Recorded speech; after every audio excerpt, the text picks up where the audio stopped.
الحمد لله رب العالمين والصلاة والسلام على رسوله الكريم المبعوث رحمة للعالمين وعلى آله وصحبه ومن اهتدى بهديه إلى يوم الدين. أما بعد، السلام عليكم ورحمة الله وبركاته وحياكم الله. Inshallah, today we're going to review quickly what we learned last two sessions about Iman. We learned about branches of Iman.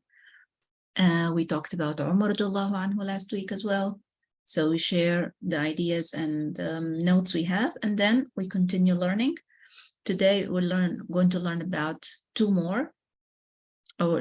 more of the branches, and we're going to learn about hadith when Muhammad negates the iman, when he say la imana or la yu'min. We want to understand what does that mean and look at the hadith for that mentioned.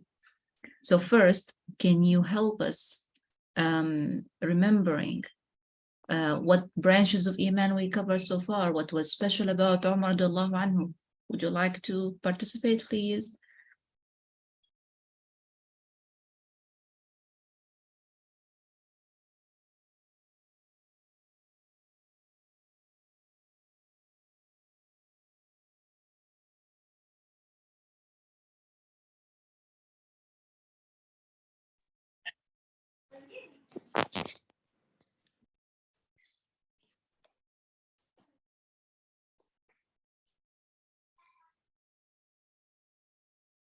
Okay, for sisters that just joined, we are reflecting, remembering the branches of Iman we covered so far, and what was about Umar radiallahu anhu. Why would we look at his life to study him, to understand him better?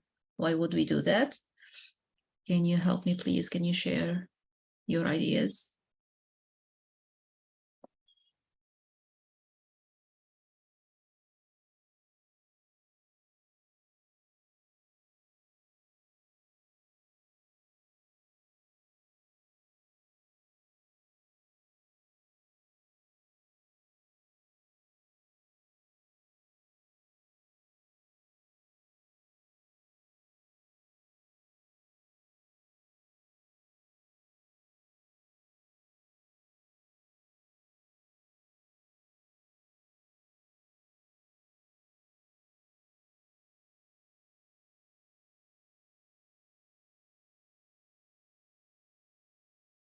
Okay, so far no feedback. So the recording is in the group, so inshallah you can check anytime you want. It's okay. قدر الله ما شاء فعل. All right, so I will just remind you quickly regarding Umar radiallahu anhu. So when we looked at the hadith, it was Muhammad saw a vision, ru'ya, and while he was asleep, and he saw people with shirts on, but some of them, their shirts will be just halfway through their chests, and maybe some of them are a little bit lower than that, little bit taller than that. But then he saw Umar radiallahu anhu, and his shirt was not only until his feet, it was dragging behind him. So when he was asked, how did you interpret that, O Messenger of Allah? He said it was a deen, Umar's radiallahu anhu deen. And Iman is one pillar or a level, not pillar. Iman is one level of the deen. Deen is three levels: Islam, Iman, and Ihsan. So then we looked at Umar radiallahu anhu. We started sharing little news we have about him, ideas we have about him. So I hope you remember that. I will start with a story about Umar radiallahu anhu before we look at today's hadith, inshallah, that reflect or tell us a little bit more about him. So one night he was, as he always does, because he tries to sleep, and he expressed that as well. He tries to sleep, and then what he can think about is Day of Judgment, and that every living thing, not only every human, is in his responsibility. So he gets up and he starts going around the homes and the houses. We talked about the story about the milk seller. Today, I'll tell you a story about something different. He saw fire a little like lady and with few children, and there is a fire around. So he is just sort of saying, "Assalamu alaikum, is everything okay?" So she said, "My children are hungry," and they fell asleep because they're hungry, waiting for the food to come or to be cooked. So he said, "Then what's in? If they're hungry, why is it that you have a pot on the fire?" She said, "It's just water boiling," for them to expect, to think that their food going to be served soon, so they go to sleep.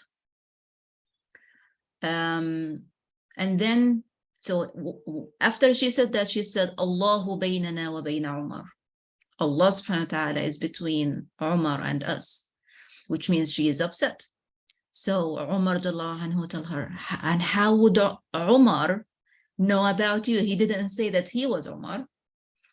He said, "How would Umar know about you?" So she said, يتولى أمرنا وينام عنا. So he takes our responsibility and charge of us, and then he goes to sleep. And you know, as I know, Omar isn't asleep. Omar is there. So he said, "Okay, wait here."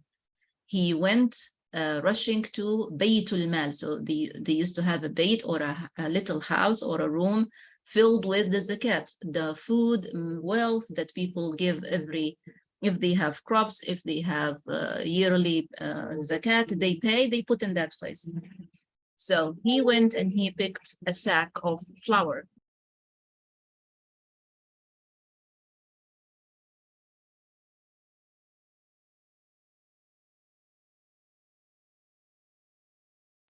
And his son, Abdullah, saw him in that situation, carrying the sack of flour. And he said, "Dad, can I help you?" He said, "No, stay away."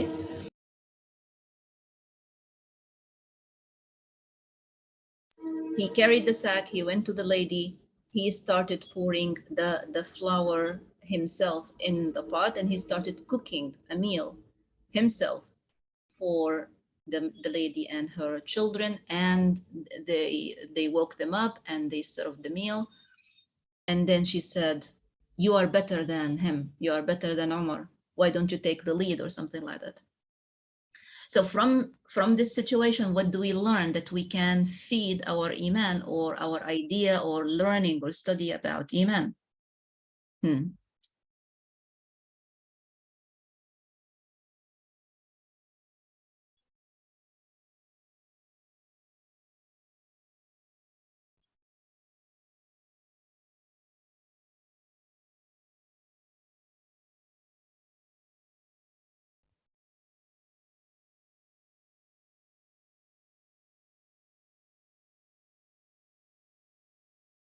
If you are in charge of others, yes. So if you take a charge, if you're a mom, a teacher, you have to take a charge. Helping others, which means making them feel safe, is part of Iman. Jazakallah khair, my sister. What else? There are few more lessons in the story, especially what do you understand about Umar?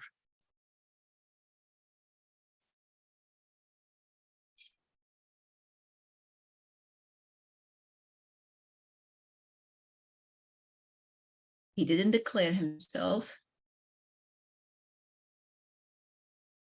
Take our responsibilities seriously, and knowing that we're accountable.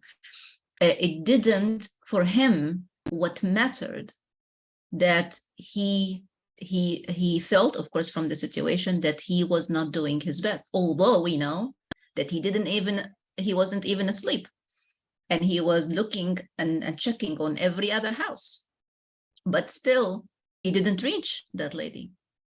So when he realized what he did, he didn't, may Allah have be pleased with him, he didn't say, "Okay, I don't have time for you," or he sent someone to get her food. He could wake anyone. He is the Khalifa, he is the king, let's say. In other words, he is the one that rules the country or the city or the place. He could wake anyone and say, go cook for them or take this money and buy them food. No, he decided to do it himself. You see,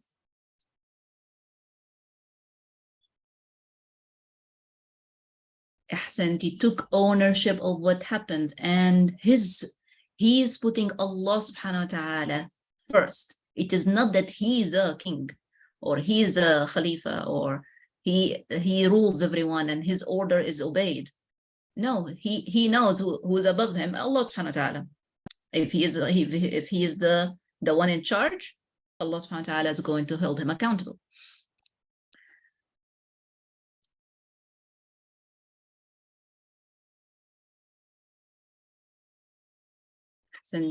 Some people could realize your best. My other sister said, you could be doing your absolute best, but it could be realized or recognized, or it could be not. Okay.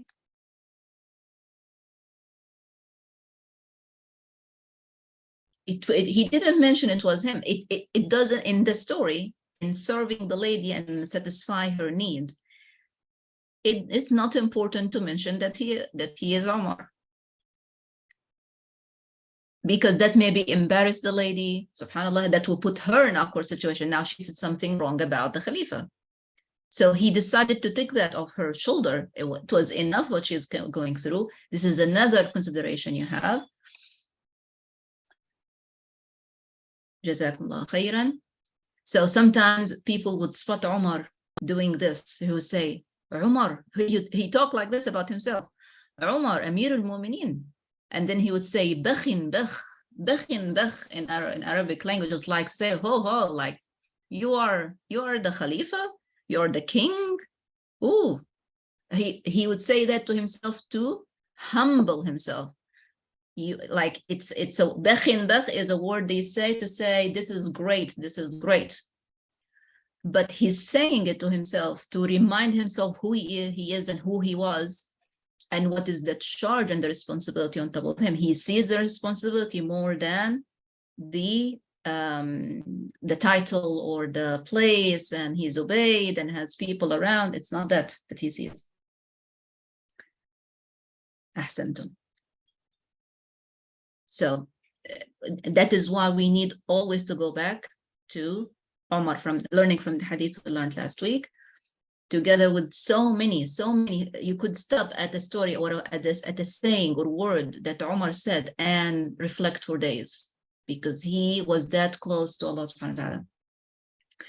Okay, so now we're looking at today's hadith.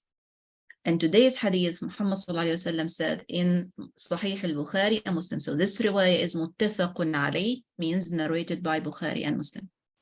Abu Hurairah narrated, and Abu Hurairah took majority of the hadith from the Prophet ﷺ, and he used to complain to the Prophet and say, I cannot memorize well. And Muhammad ﷺ would help him with tips how to memorize the hadith. So, and you see how much hadith, how many hadiths he narrated. So Muhammad ﷺ said, من كان يؤمن بالله واليوم الآخر من كان يؤمن. Who كان can mean is or was. So who believes or believed in Allah and the last day, فليكرم ضيفه.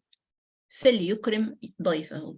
So this style, language style in Arabic, you don't see in English, which is to order a third person. So this one that believes in Allah subhanahu wa ta'ala and in the last day, يكرم ضيفه, to treat their guests, but it's an order Muhammad sallallahu alaihi wasallam is given, honoring them, being generous to them, dealing with them with nobility. That's ikram, kareem. ضيفه, his guest. There's another hadith coming after a while talking more about the ضيف specifically. وَمَنْ كَانَ يُؤْمِنُ بِاللَّهِ وَالْيَوْمِ الْآخِرِ. This is now to your list. You already had 6 pillars of, not pillars, 6 branches of Iman. So now you have 7, which is to treat the guest with nobility, generosity, to honor the guest. وَمَنْ كَانَ يُؤْمِنُ بِاللَّهِ وَالْيَوْمِ الْآخِرِ, number 8, who believes in Allah and the last day, who feels safe in that belief, who trusts Allah subhanahu wa ta'ala and trusts the last day is coming. فَلَا يُؤْذِي جَارَهُ, doesn't harm his neighbor. Again, it's a negative order to that person. Do not harm your neighbor. How people could harm neighbor? Give me example, please, of situations or types of harm that people could apply to neighbors or could do to neighbors. That's a very common one, being loud, speaking loud, and the other neighbor could hear a scream or a loud speaker or something like that. Okay, what else? Talk badly to them. Ahsanti, like you have something in your home that you left outside and that is disturbing they're going to their own home. Okay, these are common, but what more that you maybe experienced or your neighbor experienced?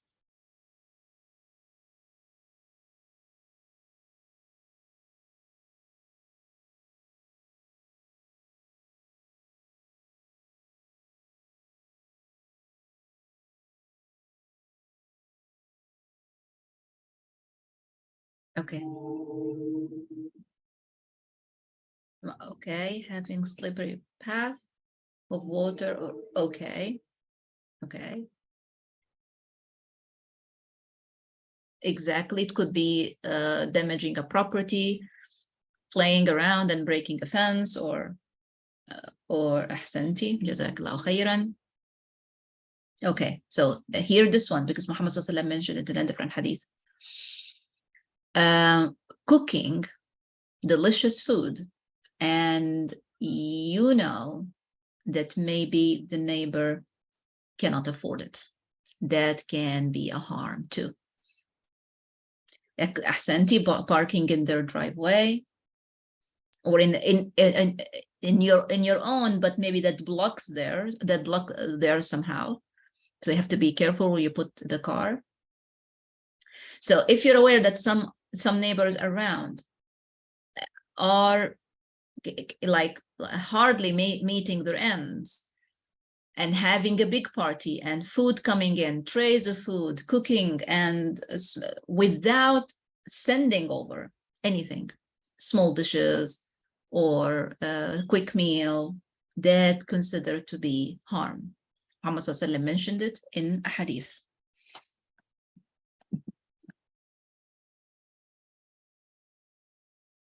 يؤذي, فلا يؤذي, أذى is harm. لا يؤذي, does not harm, but it's a negative order. It's not saying someone doesn't do. No, he's saying don't do. But of course, I have no way to say it in English more than what I'm saying right now. So it's an order, but to everyone, even those that are not around. Okay. I said this story before, but it's maybe you accept if I say it again. In a situation as well last year, from 1 year from now or more, not from now, sorry, because it's important to me. I'm now not putting my times correct. So last year, my mother passed, and at that time it was only me and her. And after she passed, I couldn't eat. I couldn't do things on the way that I have to do to look after myself. So I found a knock on the door. And to be honest, I did not want to open the door. So I found messages and phone calls from the neighbor. And they said, we are worried for you. Open the door. Allahumma ameen. So, and I'm saying, what is the problem? Do I have to do something? Do you need anything? And she said, no, we're worried for you. We have food to bring you, and we have this, and we have that. And I said, why are you doing this? In my head, I I don't want to deal with any of that right now. But in her head, she said, but the Prophet ﷺ said, you have to check on your neighbor. This is how she got me. And I said, okay. And I opened for her, and she has those trays. It's only me, but trays of food and just warming. She said, I just warmed it up and everything is good. It's just for you to eat. And I have no desire to eat. But what I'm showing you is when you live by لا يؤذي جاره, and to check on the neighbor and to make sure the neighbor is okay. And when you live by that, everything else becomes easy. So I can't forget, may Allah reward her, Allahumma ameen. I can't forget what she did with me. Not only her, the whole family. So this is very important. Checking on your neighbor. I know we are living maybe in a kind of society that we like to be alone and respected and boundaries, all that. Yes, but we cannot forget what Islam is teaching us. We have to check on each other. We have to know who is poor in the country, who is rich in the country. Not to brag about how much money they have or that this person is isolated because they're poor. No, from knowing who to help in the time of help. In the time you have more and you can offer, who you offer. This is important information. Okay, sorry I took you all the way to a personal story, but when I read the hadith about yu'di jarahu, I can't help by remembering it myself. And then وَمَنْ كَانَ يُؤْمِنُ بِاللَّهِ وَالْيَوْمِ الْآخِرِ فَلْيَقُلْ خَيْرًا أَوْ لِيَصْمُتْ. This is the 9th branch of Iman now you have in your list. Who believes in Allah and in the last day. So they say, again, it's an order for them to say good or remain quiet, silent. Yasmut. Say good or remain quiet. So if you don't have anything good to say, the best choice that proves your Iman is that you don't say anything. Don't express anything. Don't make a look or a gesture. That would be saying. Because the verb qala in Arabic, not only limited to words, but qala can mean even including gestures, motion of eyebrow or eyesight or rolling eyes. All that is qala. As long as you expressed, it's words. It's a communication. So when we don't have anything good, which is khayran, to say, at least the word khayran itself. So someone's telling you a story and you have no comment whatsoever to say, just say khayran, khayran. Okay, inshallah, all good, khayran. If you cannot even say that because how bad the story was, then remaining quiet will be your Iman, your branch of Iman.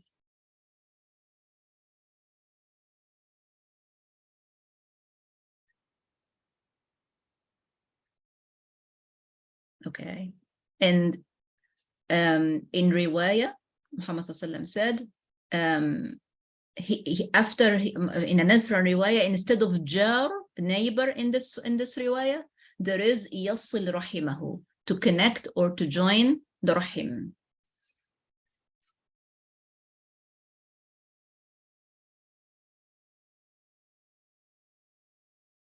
So instead of the jar. So you can add that to the number 9 in your list, being not harming the neighbor / connecting, maintaining the rahim, your relatives. If your relative is your neighbor, that's now double.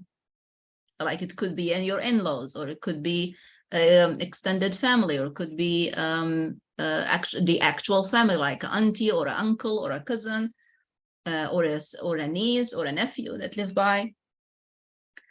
So wasl rahim is in that too. And it's a proof of Iman, because the more you keep your relations safe, the more your Iman is. Okay, next hadith has mostly the same context, but it has more explaining regarding the dayf, the guest.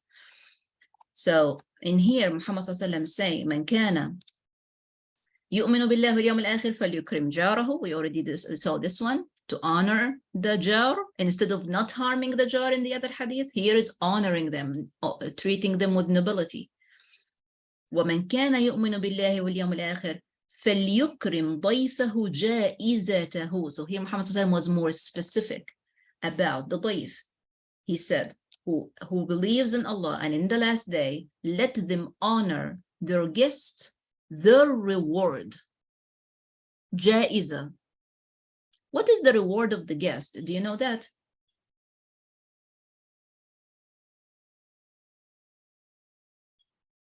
I'll come to your question, my sister Asmina, in a second. Just let's talk about the jaiza, finish the hadith, and then I'll come back to the questions, inshallah. So what is the jaiza of the daif? Daif means a guest. Jaiza. What is the jaiza? What is the reward? You want to tell me diyafa, my sister? Diyafa, like the what you serve, how you welcome them, all that. Is this what you're trying to tell me? Okay. Guest is daif. Muhammad ﷺ said, honor your guest, their jaiza, their reward. What is the reward of the guest? Do we have any idea? What is the reward, the jaiza of the guest? Okay, Muhammad ﷺ explains. So let's look. He said, they asked him, وَمَا جَائِزَتُهُ? What's his reward? He said, يَوْمٌ وَلَيْلَةٌ, which means you offer them to stay the night and the following day. Of course, especially if they're coming from far away, but that's not a condition. Every guest has a jaiza. Muhammad ﷺ saying, you honor your guest, their jaiza. So saying, would you stay the night? Please, can you stay the night and the next day so we can have this and we can have that? Okay, so even if you know they're not likely to accept, but you offering this proves your iman, what you should be after, to grow your iman, and by that offer you grow your iman yourself. So he said, sallallahu alaihi wasallam, al-jaiza for al-daif is not only what you offer them, the tea and the biscuits and the cakes or the lunch. It's not that. It's that they stay longer with you. And this is, of course, Arabic tradition as well. And then he continued and he said, وَالضِّيَافَةُ ثَلَاثَةُ أَيَّامٍ. But so the jaiza is 1 day and 1 night. But al-diyafa, if you want to be hospitable, you offer 3 days and maybe 2 nights or 3 nighs. And then Muhammad ﷺ said, more than that, فَمَا كَانَ وَرَاءَ ذَلِكَ صَدَقَةٌ. It's a sadaqah over the guest. It's not their jaiza or their diyafa anymore. Sadaqah is like an act of charity. And then he said, وَمَنْ كَانَ يُؤْمِنُ بِاللَّهِ وَالْيَوْمِ الْآخِرِ فَلْيَقُلْ خَيْرًا أَوْ لِيَصْمُتْ, like the other hadith. So, like to say good or to remain quiet. So let's go back to the jar, to the daif. So now you receive the guest today. It could be a family, it could be a neighbor, it could be a sister, just came by to give you something or to talk to you about something. All right. So first you think of honoring them. So can I get you something? Are you comfortable? Do you need to pray? Do you need to freshen up? That's how you are hospitable. But this is not their jaiza yet. Their jaiza is to offer a day and night. Would you stay the night? And then she said, no, what are you talking about? No, just think about it. Can you stay the night? And we stay the next day. Of course, if you have a room to receive them. She may still turn you down. She may still say, no, I'm sorry, it's a good idea, but I can't do that. Okay, it's all right. You grew your iman by that offer. So the next bit, which is to offer the diyafa, which for them to stay 3 days. If they accept or they reject, you still grow your iman. What if they accept and they stayed the 3 days? Can you offer them more? If you are able to, yes, you can. And that is now sadaqah. This is not their jaiza and it's not their diyafa. Now it's sadaqah for them or on them. So you see, ضيافة. Okay. ضيافة means to be hospitable. So when you're serving them the jaiza, which is the day and the night, that's not being hospitable yet. That's just giving them enough. Just right. That's the first step. 1 day and 1 night. If you want to be hospitable, to give them their full hospitality, then that's 3 days. More than the 3 days, it's a sadaqah that you pay upon them or for them. So Muhammad sallallahu, and this is Sahih al-Bukhari, as you can see, and this is the reference.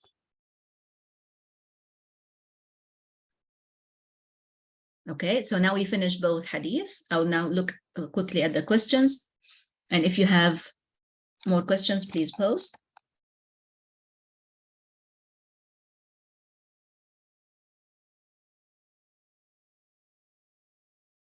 Okay, one of my sisters saying that in her community, like they share food and they, mashallah, to the next door.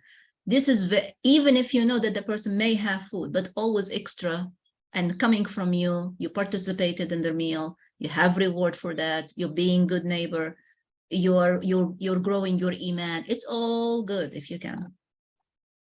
Okay, now which one come first? Family neighbor or neighbor? Which one we come first, Muslim neighbor or non-Muslim neighbor? Okay, so the measure there is not the relation to you, is how close their door to yours. Muhammad sallallahu alaihi wasallam mentioned that in a different hadith. So which neighbor you attain first? Which neighbor you think about first? Is it the family or the Muslim or non-Muslim or non-family? It is not that. It's which of them the nearest step to you. Muhammad sallallahu sometimes will tell Aisha radiallahu anha to check on the nearest 1 or 2 doors first. So if these 2 doors are Muslims or family or non-Muslim, these are the neighbors that you check on first. And then you go further and further. So you see, our measure is how close they are to you. I hope that made sense.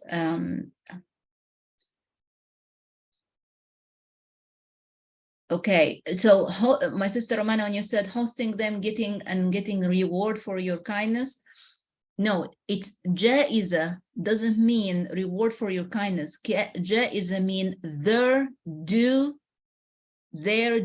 right in that visit. It sounds like the word reward, yes, but it is not you're getting a reward, it's you giving them a reward. You see, yes, Allah subhanahu wa ta'ala will reward you for your kindness, but this is the minimum you're doing. You're doing just right, just enough. Okay, 3 days and 3 nights, that's the diyafa, that's being hospitable.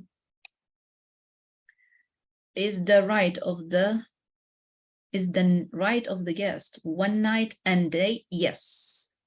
And the diyafa, no, diyafa is not extra. Diyafa is what the guest should do. The minimum of the diyafa is 1 day and 1 night. So you can think about it like that.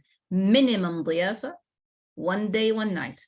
Maximum diyafa, but it's still diyafa, it's not extra. Maximum diyafa, 3 days and nights. Extra than that, more than the 3 days, this is now the sadaqah. So you're just right, 1 day, 1 night, this is your capacity is fine. If you can do more, then take it more to 3 days, according to the hadith. And is this correct? The 40 doors, I don't know the hadith about 40 doors. If you can share it with me, I'll check, inshallah. Does a non-Muslim have the same right? Yes, they have a right of the neighbor. You see, so it is not being Muslim or not. Muhammad sallallahu alaihi wasallam, his neighbor, his first door neighbor was a Jew. You see, his first door neighbor. So it is not that they are Muslim or not, is that they are neighbor or not. And the closer they are, the more right they have on you. Just, I'm your neighbor. Nice to hear from you. Would you like to talk sometime? If you've never done it before, but this is really, as you can see, important.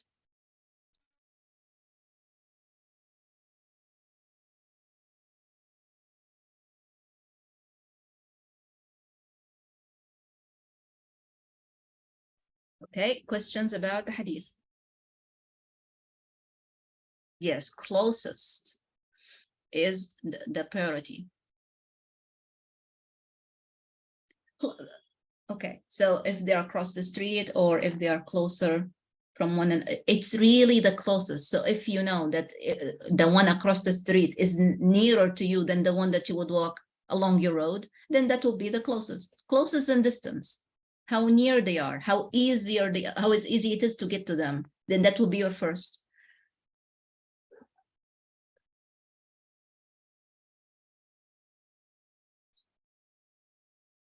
No, ضيافة is what you offer them. ضيافة. Okay, so let's give an example for us to understand what ضيافة is.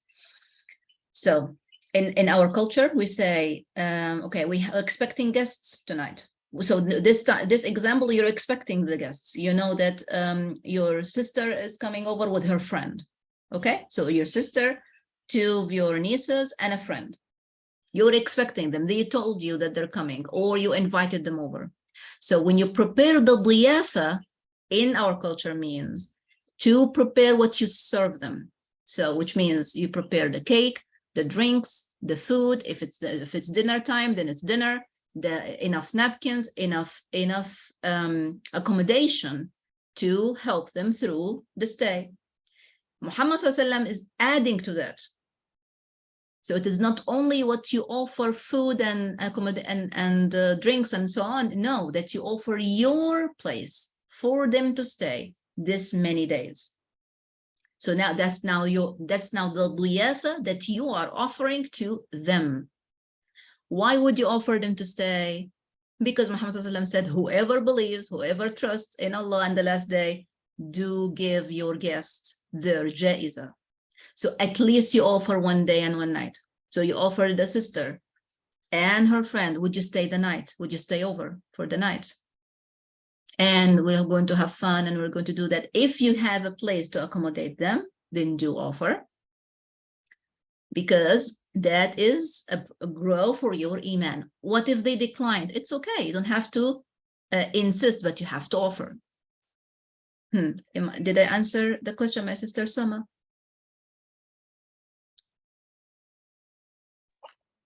Assalamu alaikum. Alaikum salam. Yeah, Jazakallah khair. You did. I just also wanted to know. So if someone is coming to your home for a service, I don't know, they're coming to pick something up or coming to do something specific, or you're doing something for them, you know, is that still considered as diyafa? Okay, Jazakallah khair, understood. Okay, so the question is, are they still ضيف? Are they still a guest when they come for a service or a job? If they're coming for a job, you're paying them, and that is the ja'iza now that they need their payment to be fulfilled, right?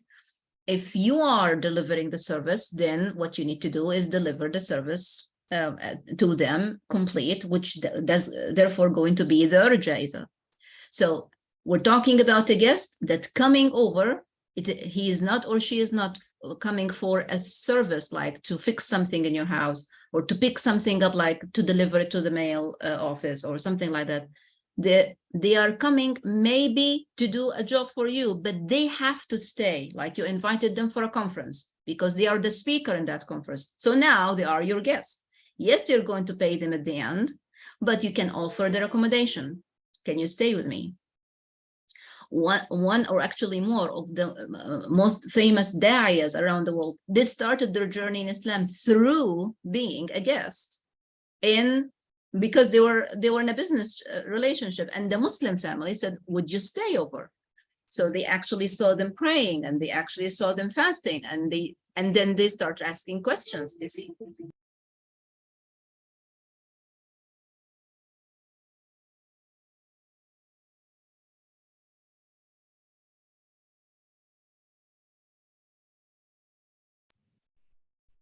Yeah.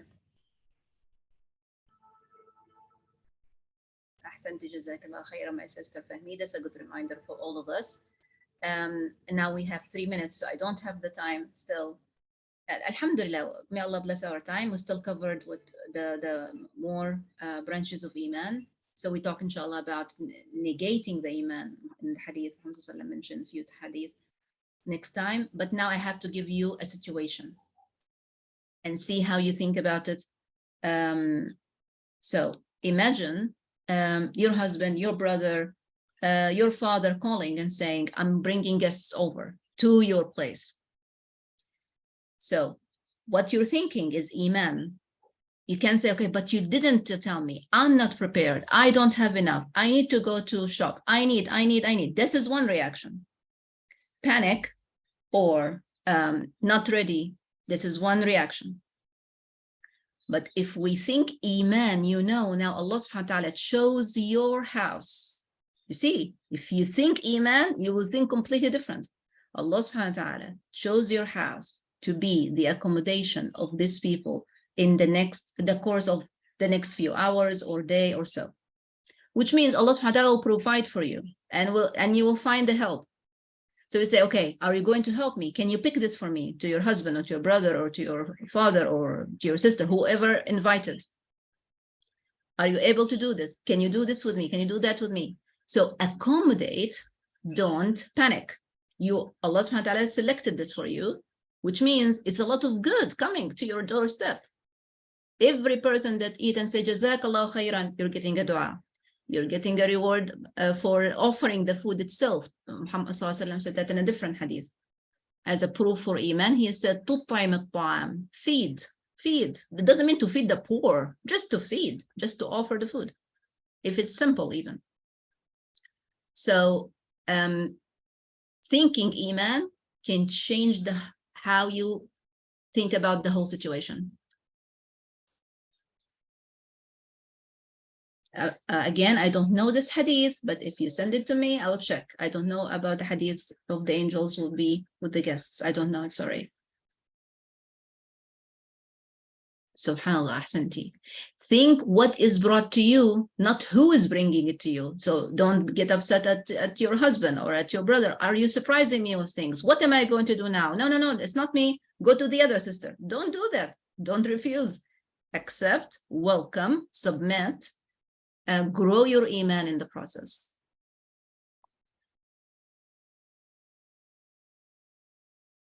I have a question here. If someone who you live with. Okay, so if someone who you live with won't allow guests over, then what you do? Of course, you be patient. You talk to them more about it. You try your best. So if this can be a challenge, but your Iman is in your heart. You're showing from Allah subhanahu wa ta'ala that if you had a different chance, or if you had a chance, you would actually accommodate. This is what Allah subhanahu wa ta'ala will see in your heart.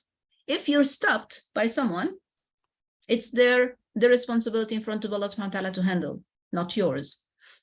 So you can talk to them kindly. You can see, okay, how can we improve it? How can you feel more comfortable with it? And try.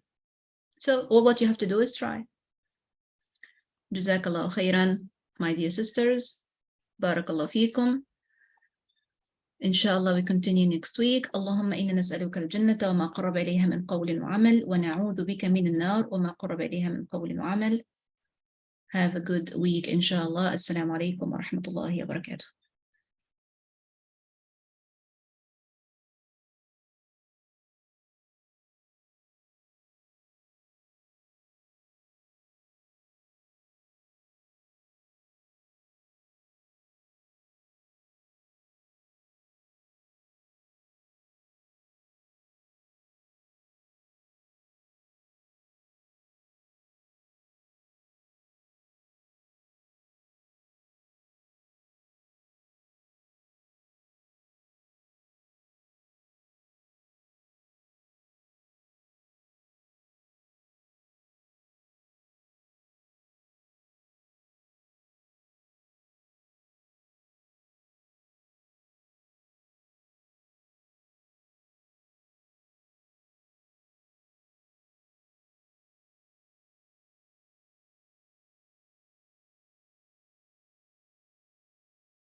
السلام عليكم.